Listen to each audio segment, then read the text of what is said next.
So this last part of my project is about waste, and I'm going to take a little bit of a different approach to waste. When a lot of people think about waste, they could either think about fashion, food, household items, literal trash, and stuff like that. So for me, for waste, a big thing in my life that I have definitely collected a lot of waste is through clothing. I am a fashion major. I love clothing. I have a lot of it.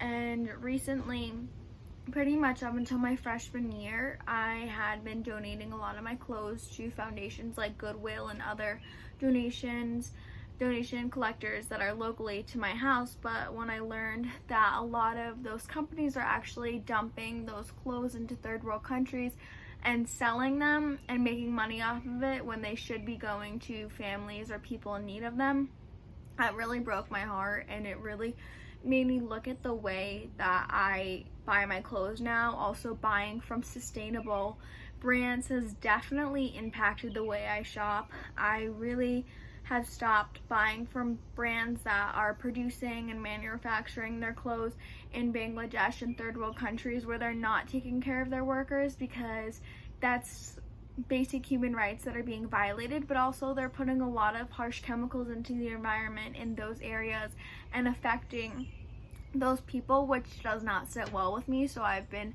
researching the brands that I buy from. I really haven't bought any new clothes throughout this pandemic. I know that online sales had spiked a lot because people were bored, they didn't really have anything to do, but personally I didn't really buy a lot of clothes because I wasn't sure what the summer was going to look like or what I'm going to do next semester, and I couldn't really justify spending the money without really knowing. But for me, I have changed my shopping habits. When I buy clothes, I really think, do I have a piece like this in my closet?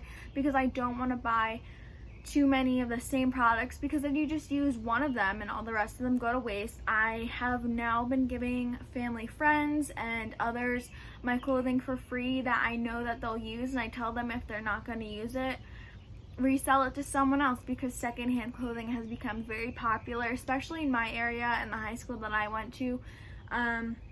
Secondhand clothing has definitely made a comeback, and it's really great to see. But I have been trying to promote the idea of sustainable fashion and not having as much waste in your closet, but also knowing where to donate as well, because that definitely has a big impact when you see the pictures of third world countries with piles of clothing that has no need to be there just because it has nowhere else to be. So the way that I've been trying to do that is just educating myself, educating others, and switching the way that I have gone about certain things in my life to make those big changes.